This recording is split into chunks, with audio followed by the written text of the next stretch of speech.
What's up, everybody? Peter X. This O'Coffer here, and welcome to another episode of Classic Songs.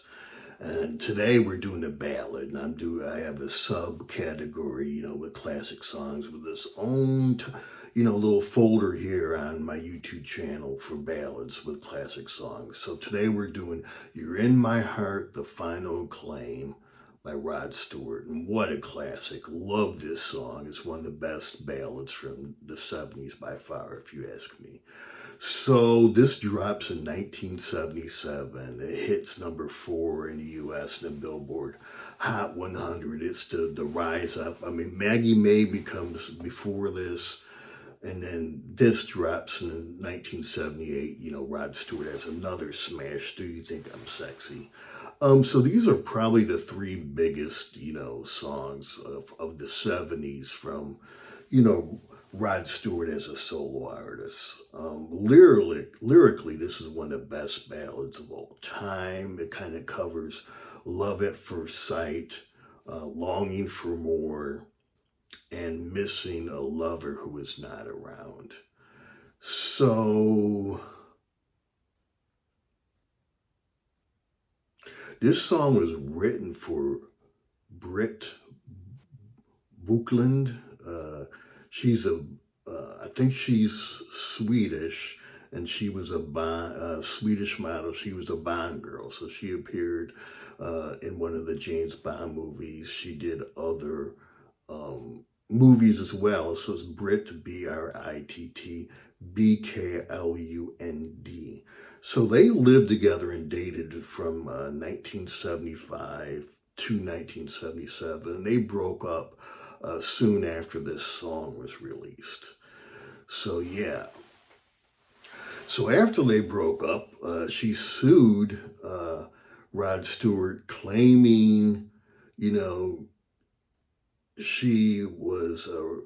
she inspired his greatest songs, and she wanted $12.5 million for her inspiration. So essentially, she's like, pay me because I'm your muse. And when I first, doing the research, when I first, read that, I was like, yeah, whatever, you can't charge for being a muse, you sue because of,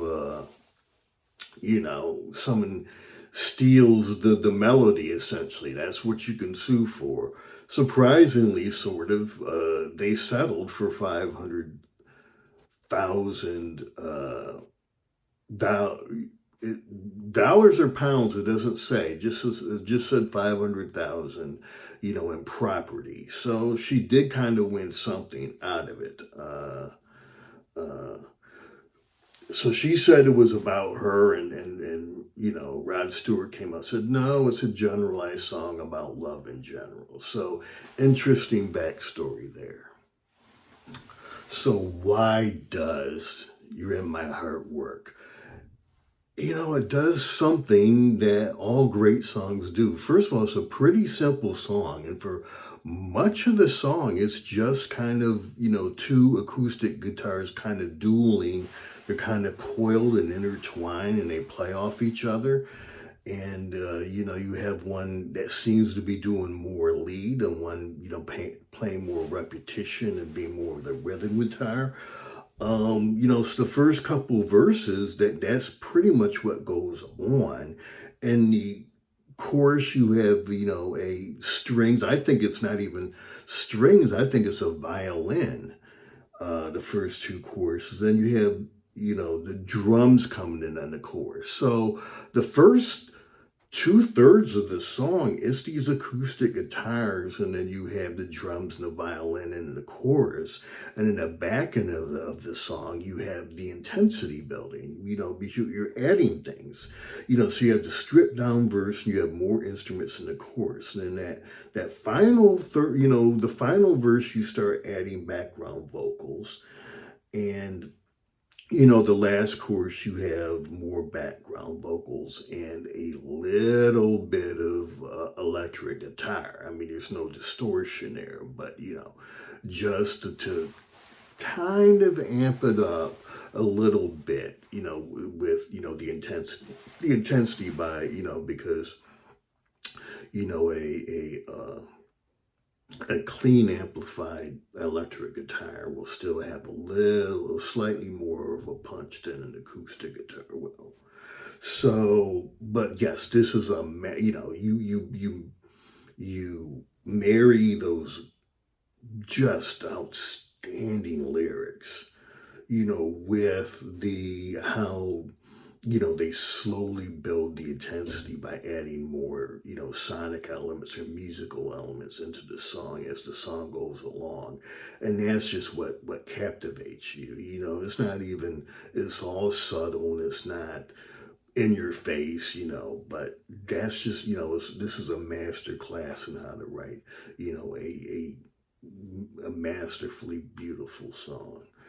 Um, so interestingly, they came up with the idea somewhere in Europe, and they didn't have a tape recorder handy. So Rod Stewart was with, I think, his main, I think it was the musician and producer. So the person in the studio that's in charge of everything. But oftentimes they're, back in the 70s, these folks knew music theory very well and could play, or at least understood instruments, could play something. So Rod's kind of freaking out, like, oh my gosh, trying to forget this. And then, the producer's like, hey, just hum it and I'll write, I'll write down the chords and everything. And so that's what they did.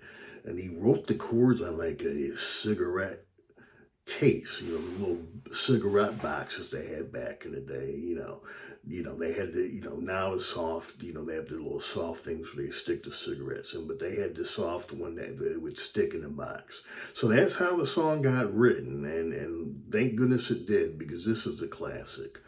So yeah, love this song, had to do it. So let me hit this close. Hit the like button, subscribe to the channel. Thank you again for coming through. Let me see. Leave some comments. Hey, I got 5 albums of my own on all the streaming services, and my 5 albums are also attached here to my YouTube channel.